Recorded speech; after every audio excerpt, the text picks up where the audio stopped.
கவலைகளை எப்படி எதிர்கொள்வது இதோ சொல்லி தருகிறேன். இங்க நம்ம கவலைப்படாம இருக்கணும் அப்படின்னாலே அதுக்கே பெரிய பயிற்சி எல்லாம் வேணும், யோக பயிற்சி வேணும்.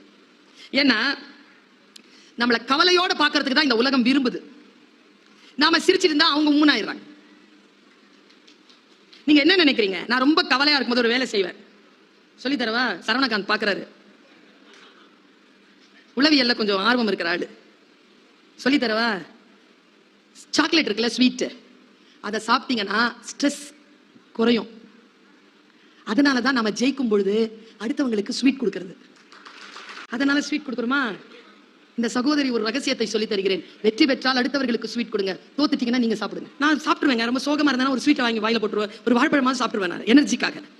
செத்துருங்க இல்லைன்னா நம்மளை செத்துறணும்னு நினைக்கிற ஆட்கள் நிறைய பேர் கூடவே இருக்குதுங்க, தெரியுமா? இல்லையா? சொல்றதுல என்ன பயங்கர? இந்த உலகத்துல கவலைப்படாம எப்படி இருக்கிறது? நான் ரெண்டு முக்கியமான அந்த மரத்துக்கு கிட்ட கொண்டு போய் உங்களை நிறுத்திட்டு இளைப்பாருங்கள்னு சொல்லிட்டு போயிடுறேன். இந்த மரத்தை காப்பாத்திக்கோங்க, இளைப்பாருங்கள்னு சொல்லிட்டு போயிடுறேன். பாருங்க, ரெண்டு விஷயம். கிளாரா அப்படிங்கிற ஒரு பெண், அவ வந்து ரெட் கிராஸ் ஏற்படுத்தினவ. 97 இயர்ஸ் அவ உயிரோட இருந்தா. பேரழகி. எப்போ? 97லயே. வயதானவர்கள் அழகாக இருப்பதை பார்த்திருக்கிறீர்களா? நம்ம ஊர்ல குறைவு. ஏன்னா இந்த மாதிரி டிபார்ட்மெண்ட்ல வேலை செஞ்சுட்டு, இந்த மாதிரி வீட்டுல இருந்துகிட்டு, இந்த மாதிரி ஊர்ல சுத்திட்டு இருந்தோம்னா எப்படி 50 வயசுலயே 60 வயசு மாதிரி தெரியும், 60 வயசுல 72 வயசு மாதிரி தெரியும்.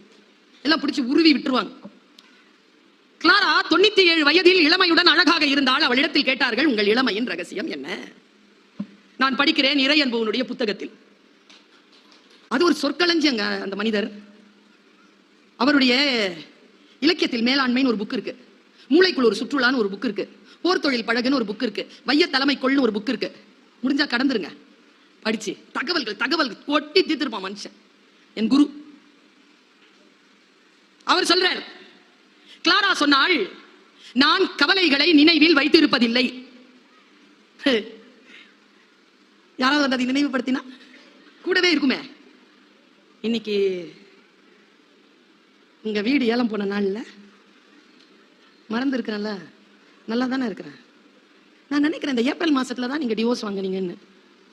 என்ன உனக்கு இப்போ உங்க தம்பி செத்த நாள் வருதுல்ல, 2 வாரத்துலயோ, அது 2 வாரத்துக்கு அப்புறமா வருதியா? செத்து 13 வருஷம் ஆயிடுச்சு. ஏன் இப்போ கவலைகளை அப்படியே நினைவில் வைத்துக் கொண்டு நம்மை நாசம் செய்யும் உலகம்.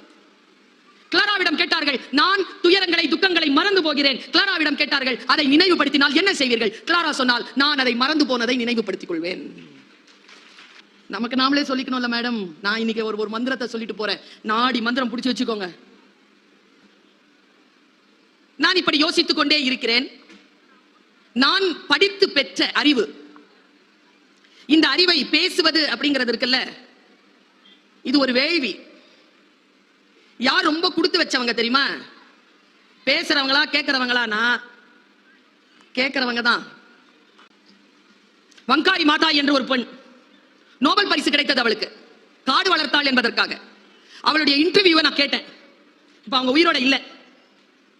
அவங்க பேசின அந்த பேச்சு கொஞ்ச நேரம் தான். அவங்க ஆப்பிரிக்கன் லேடி, அந்த மொழியில, அந்த பழங்குடி மொழியில பேசுறாங்க. கீழே இங்கிலீஷ்ல டிரான்ஸ்லேஷன். அவங்க குரூப்ல இருக்கிற எல்லாரும் கேட்கறாங்க, நீ போய் பிரைஸ் வாங்கினியே, நான் இது அப்படியே சொல்லிடுறேன், சொல் அவளுடையது, பொருள் உங்களுடையது. அந்த சொல்லை நீங்கள் சரியாக புரிந்து கொண்டால் நீங்கள் பாக்கியசாலிகள். பொருள் மீது எந்த கண்ட்ரோலும் கிடையாது. நாம எப்படி வேணாலும் அதை புரிஞ்சுக்கலாம். பாருங்க, அவ சொன்ன வார்த்தை, அவ கிட்ட இருக்கிற ஒரு தோழி கேட்கிறா, நோபல் பரிசுல என்ன கொடுப்பாங்க? அந்த பழங்குடி பெண்ணுக்கு வங்காரி மாதாய் சொன்னாங்க, நிறைய காசு கொடுப்பாங்க. சிரிச்சுக்கிட்டே அந்த பழங்குடி பெண் சொல்றா, இந்த காசை வச்சுக்கிட்டு என்ன பண்றதா? இவ்வளவுதான் செய்தி. காசை வச்சுட்டு ஒன்னும் பண்ண முடியாது, மரம் வளர்த்தால் ஏதேனும் செய்யலாம் என்று அந்த பழங்குடி பெண் சொல்கிறார். இவ்வளவுதான் செய்தி. நீங்க எப்படி அதை புரிஞ்சுக்கிறீங்களோ புரிஞ்சுக்கோங்க. பாருங்க, நான் ஒரு புத்தகத்தை வாசிக்கிறேன். அந்த புத்தகம் என்னை வேறு நிலையில் என்னை விழிக்க வைக்கிறது. என் மகனை நான் எப்படி வளர்ப்பது என்கின்ற விழிப்புணர்வை எனக்கு கொடுக்கிறது. இன்னைக்கு இந்த ஜெனரேஷன் இருக்கிறோம்ல, மிக பெரிய சபிக்கப்பட்டவர்கள் நாம எல்லாம். நான் இதை சொல்றேன்னு நீங்க ஒன்னும் வருத்தப்படாதீங்க. நாம தான் பெரியவங்க பேச்ச கேட்ட கடைசி பரம்பரை. இந்த நண்டு வாண்டு சிண்டு பேச்செல்லாம் கேட்க தொடங்கி இருக்கிற முதல் தலைமுறை. 3G 4G 2G எல்லாம் இல்லாம எப்படிமா இருந்த? மாதாஜி பிதாஜி குருஜி எல்லாம் இருந்தாங்க. எப்படிமா கனெக்ட் ஆவீங்க? ஒரு அறை போதும், எல்லாம் கனெக்ட் ஆயிடும். இன்னைக்கு இல்லையே. இன்றைக்கு கண்டிப்பு இல்லை, அன்பு இல்லை, பாசம் இல்லை. ஏனென்றால் வாழ்க்கையின் போக்கு மாறி இருக்கிறது. அடிப்படை வசதிகளே ஆடம்பரமாகிவிட்டன. இந்த நேரத்தில் நிதானமாக உட்கார்ந்து ஒரு புத்தகத்தை படிக்கும் பழக்கம் இல்லாமல் போய்விட்டது. நான் உங்க இந்த கூட்டத்தையே பார்த்து கேட்கிறேன், எனக்கு பதில் சொல்லுங்க. எத்தனை பேர் தனக்கு புத்தகம் வாங்க வந்தீங்க? எல்லாம் தன் பிள்ளைக்கு வாங்க வந்திருப்பீங்க. இதை படிடா, அதை படி, அதை படி, இதை வாங்கு, இதை வாங்கு. நீங்க என்ன வாங்குனீங்க? ஒரு 10 வயசு வாண்டு ஒரு புத்தகத்தை வச்சு படிச்சிட்டு இருக்கு. எங்க வீட்டு ஃபர்ஸ்ட் ஃப்ளோர், நாங்க செகண்ட் ஃப்ளோர். ஃபர்ஸ்ட் ஃப்ளோர்ல காலை நீட்டிக்கிட்டு 10 கூட இருக்காது, அதுக்கு 4ஆம் கிளாஸ் படிக்குது, படிச்சிட்டு இருக்கு. புக்கு பேரை பாத்தீங்கன்னா ஆச்சரியப்பட்டு போவீங்க. பிள்ளைகளை வளர்ப்பது எப்படி நடந்தது. அவங்க அப்பா வாங்கி வச்சிருக்கிறார் அந்த புக்கை. இது வெளியில வந்து படிக்குது. நான் கேட்டேன், ஏ ஃபைசா, என்ன படிக்கிற? தெரியல. பிள்ளைகளை வளர்ப்பது எப்படின்னு படிச்சு. நீ படிச்சு என்ன பண்ண போற? எங்க அம்மா அப்பா இது படி என்ன வளர்க்குறாங்களான்னு பாக்குறேன். புத்தகத்தை வாசிக்கிறது இருக்குல்ல, நான் ஒரு புத்தகத்தை வாசிச்சேன், பிள்ளைய எப்படி வளர்க்கறதுன்னு தெரிஞ்சு போச்சு. உங்களுக்கு சொல்றேன், கொஞ்சம் லெவல் இங்க இருக்கும், புரிஞ்சுக்கோங்க. இங்க எத்தனை பேர் இருக்கிறீங்க? நான் பட்ட கஷ்டத்தை என் புள்ள பட விட மாட்டேன். இருக்கீங்களா? அவர் மொபைல் பார்த்துக்கிட்டே கையை தூக்குறாரு. நானும் இருக்கிறேன். நான் பட்ட கஷ்டத்தை எங்க அம்மாட்ட ஒரே கேள்வி கேட்டேன்.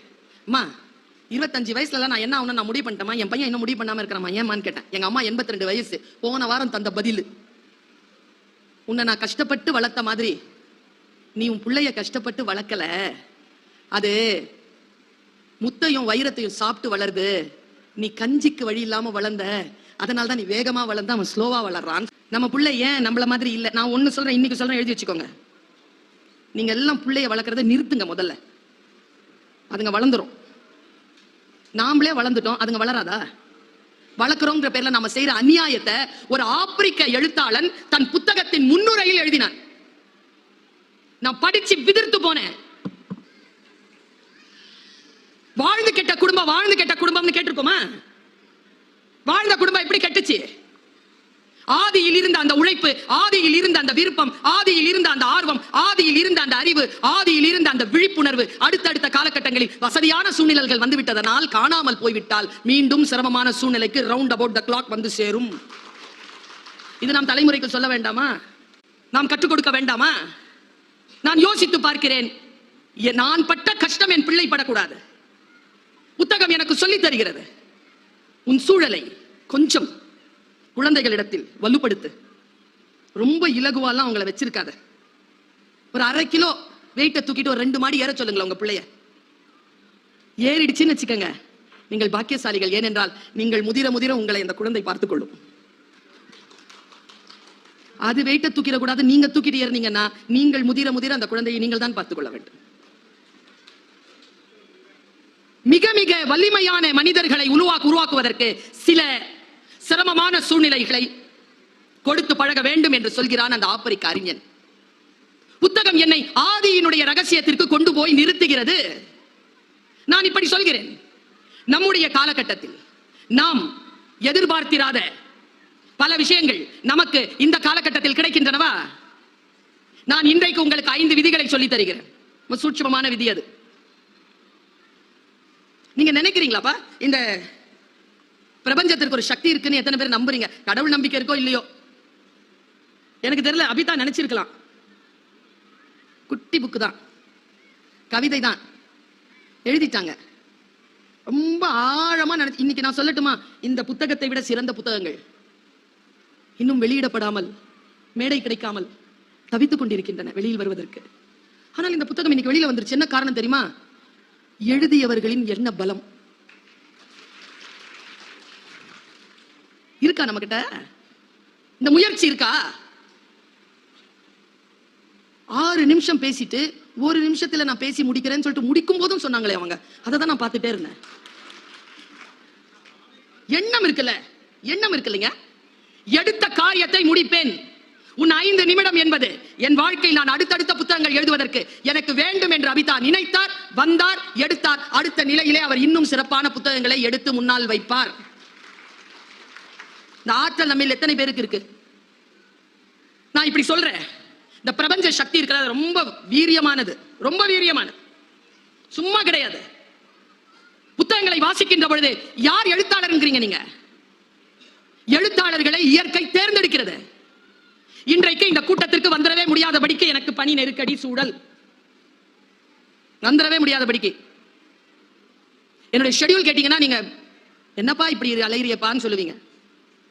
நேற்று சென்னை, அதற்கு முன்னால் கடலூர், அதற்கு முன்னால் மதுரை, அதற்கு முன்னால் திருவனந்தபுரம், அதற்கு முன்னால் பர்மா, எல்லாம் ஒரு வாரத்துல. இந்த வயதில் உங்கள் வீட்டு பெண்களை இந்த அளவிற்கு பயணம் செய்து இங்கே வந்து நின்று இப்படி ஓங்காரமா பேச சொல்லுங்க பாப்போம். நான் பேசுவது என் சக்தி நிலை இல்லை. நான் சொல்லட்டுமா யார் சக்தி நிலைன்னு? நீங்க நம்பினா நம்புங்க. என்னால் நின்று பேசிவிடவே முடியாது, ஓங்காரமாக ஒரு வார்த்தையும் வர முடியாது என்கின்ற சூழ்நிலை இருந்தாலும் இங்கே இந்த அவையில் யாரோ ஒருவர் தீவிரமாக யோசித்திருக்கிறீர்கள். பர்வீன் சுல்தானா வரணும், அவங்க பேசணும், அவங்க பேசுறத நான் உட்கார்ந்து கேட்கணும். முடிஞ்சது. பிரபஞ்சம் குறித்து கொண்டது. என்னை கொண்டு வந்து உங்கள் முன்னால் வீசி இருக்கு. இந்தா போ, பேசு போ. ஆற்றல் தானே நான் தருகிறேன், போ. புதிய புதிய செய்திகளை சொல். நான் ஒரு மிக முக்கியமான வார்த்தையை சொல்லுகிறேன். நான் படித்த புத்தகத்தில் இருந்து சில புத்தகங்களுடைய தலைப்பை நடுங்க வைக்கோங்க. கெவின் மெக்கார்த்தி அப்படிங்கிற ஒருத்தன், அவன் எழுதினாங்க ஒரு புக்கு. எனக்கு தெரிஞ்சு இங்க இருக்கான்னு தெரியல, முடிஞ்ச ஆங்கில புத்தகம் அது, யாரேனும் மொழிபெயர்த்தால் நலம். அவன் எழுதுறாங்க, why good people always have the bad choices. ஏன் நல்லவர்கள் எப்பொழுதும் கெட்டதையே நாடுகிறார்கள். பெண்களுக்கு புரியுதா? ரொம்ப ஜெயிக்கிற பெண்களை பாருங்களேன், மோசமான கூட்டாளி வச்சிருப்பாங்க. புத்தி அப்படி இருக்கும், சூப்பரா இருக்குங்க. ஜெயலலிதா அம்மாவே நான் அதுல சேர்த்துக்குவேன். சூப்பருங்க. அவங்க யார் கூட இருந்தது? யாரை கூட வைத்திருக்க வேண்டும்? நல்லவர்கள், வெற்றியாளர்கள் யாருடன் இருக்க வேண்டும் என்று அந்த புத்தகம் சொல்கிறது. 18 எபிசோட், முடிஞ்சா கடந்துருங்க.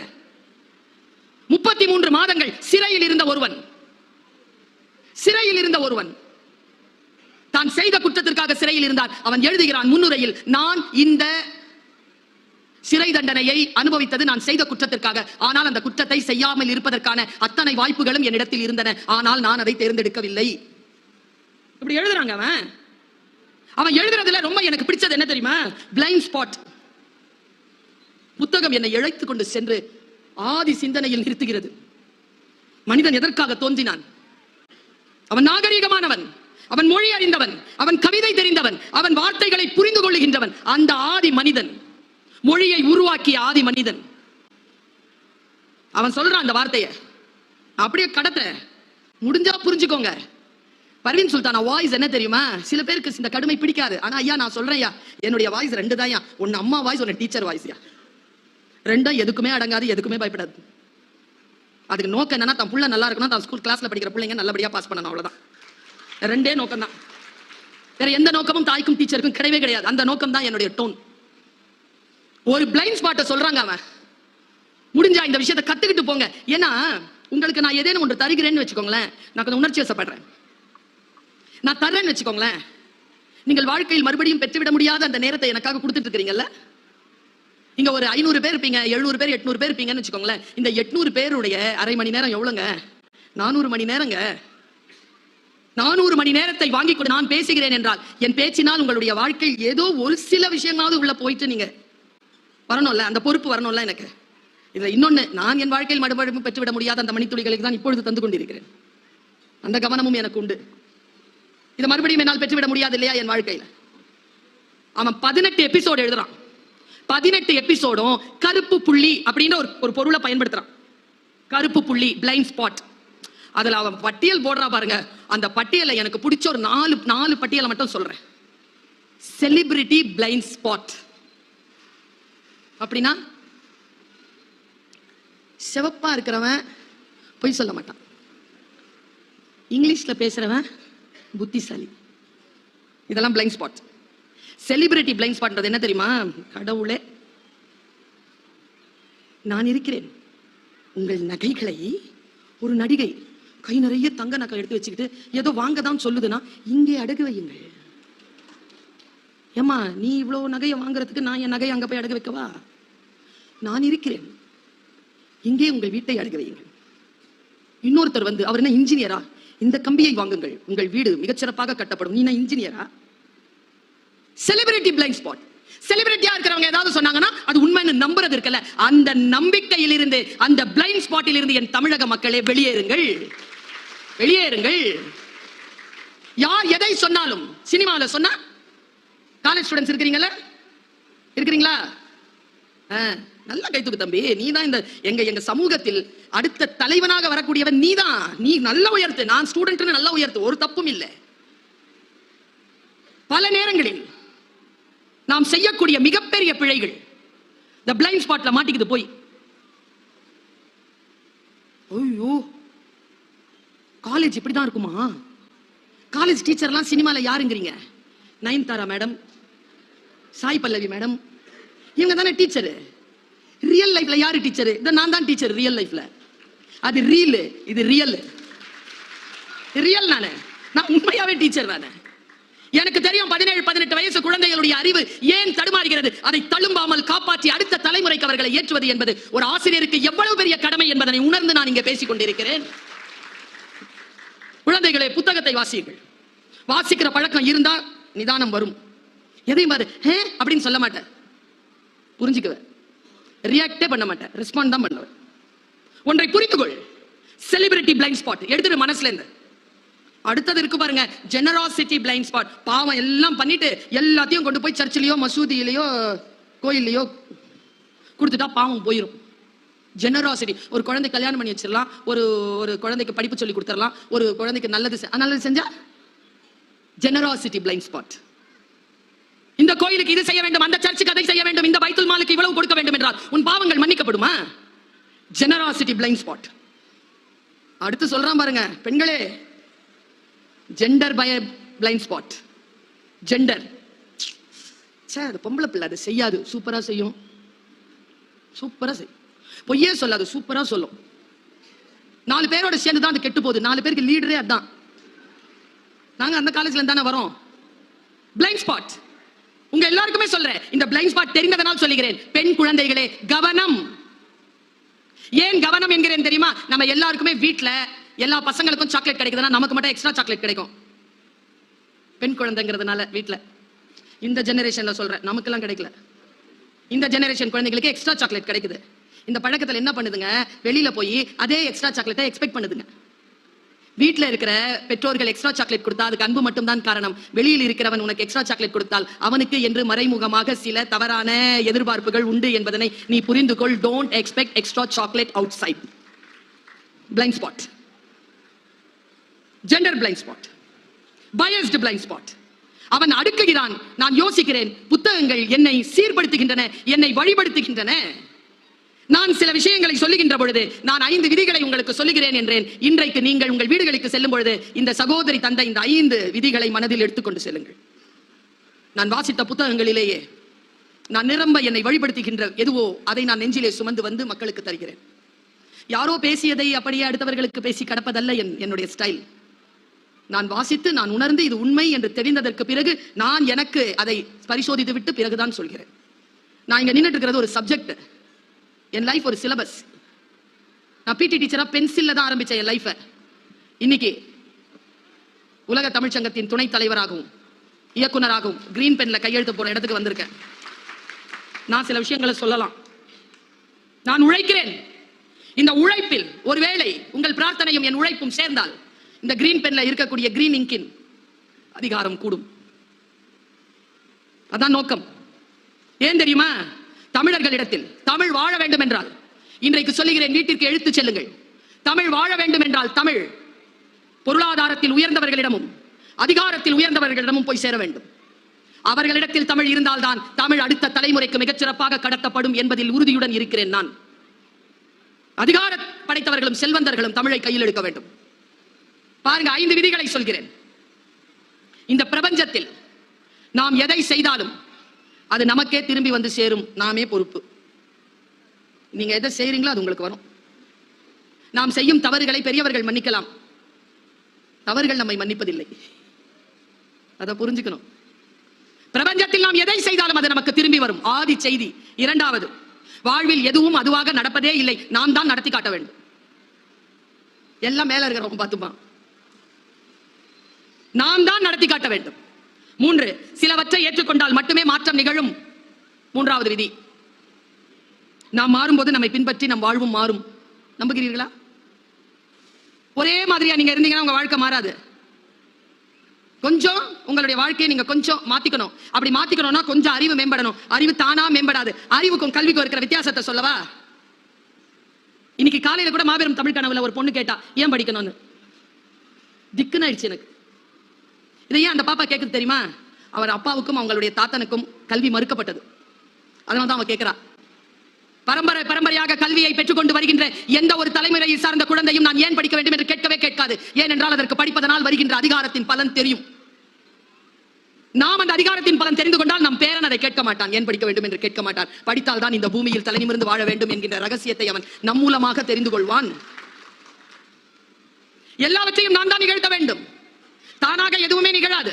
அடுத்து சொல்லுகிறேன். நேற்று இன்று நாளை மூன்றும் ஒன்றுக்கொன்று தொடர்புடையது. ஒன்றை வெட்டி விட்டு இன்னொன்று உங்கள் கையில் கிடையாது. இந்த 5 விதிகளை நீங்கள் மனதில் எடுத்துச் செல்லுங்கள். வாழ்க்கை நமக்கு சில வாய்ப்புகளை தருகின்ற பொழுது அந்த வாய்ப்பு கொஞ்சம் காம்ப்ளிகேட்டடான விஷயம் தான் நான் பேசிட்டு இருக்கிறேன். ஆனால் விருதுநகர் வாழ் மக்கள்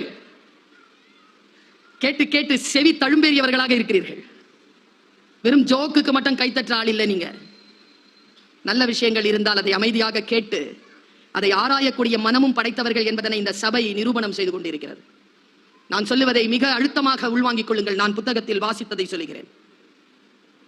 எனக்கு நானே சொல்லிக் கொண்டதுதான். உங்களுக்கு புரிகிறதா என்று பாருங்கள். கவலையை வெற்றி கொள்ள தெரியாதவர்கள் இளமையிலேயே இறந்து விடுகிறார்கள். 45, 42, 50 திடீர்னு இறந்துறாங்க. ரொம்ப யோசிச்சு பார்த்தா கவலைகளை வெற்றி கொள்ள தெரியாதவர்கள். இதை சொல்லுகிறார் உளவியல் நிபுணர் டாக்டர் அலெக்ஸ் கேரல். கவலைகளை எப்படி எதிர்கொள்வது இதோ சொல்லி தருகிறேன். இங்க நம்ம கவலைப்படாம இருக்கணும் அப்படின்னாலே அதுக்கே பெரிய பயிற்சி எல்லாம் வேணும். யோக பயிற்சி வேணும். ஏன்னா நம்மளை கவலையோட பாக்குறதுக்கு தான் இந்த உலகம் விரும்புது. நாம சிரிச்சிட்டு இருந்தா அவங்க மூணாயிடுறாங்க. நீங்க என்ன நினைக்கிறீங்க? நான் ரொம்ப கவலையா இருக்கும்போது ஒரு வேலை செய்வேன். சொல்லி தரவா? சரவணகாந்த் பாக்குறாரு. உளவியல்ல கொஞ்சம் ஆர்வம் இருக்கிற ஆளு. சொல்லி தரவா? சாக்லேட் இருக்குல்ல, ஸ்வீட், அதை சாப்பிட்டீங்கன்னா ஸ்ட்ரெஸ் குறையும். அதனாலதான் நம்ம ஜெயிக்கும் பொழுது அடுத்தவங்களுக்கு ஸ்வீட் கொடுக்கிறது. அதனால ஸ்வீட் கொடுக்குறோமா? இந்த சகோதரி ஒரு ரகசியத்தை சொல்லி தருகிறேன். வெற்றி பெற்றால் அடுத்தவர்களுக்கு ஸ்வீட் கொடுங்க. தோத்துட்டீங்கன்னா நீங்க சாப்பிடுங்க. நான் சாப்பிடுவேங்க. ரொம்ப சோகமா இருந்தா ஒரு ஸ்வீட்டை வாங்கி வாயில போட்டுருவேன். ஒரு வாழைப்பழமா சாப்பிடுவேன். நான் எனர்ஜிக்காக. செத்துருங்க இல்லைன்னா நம்மளை செத்துறணும்னு நினைக்கிற ஆட்கள் நிறைய பேர் கூடவே இருக்குதுங்க. தெரியுமா? இல்லையா? சொல்றதுல என்ன பயங்கிற?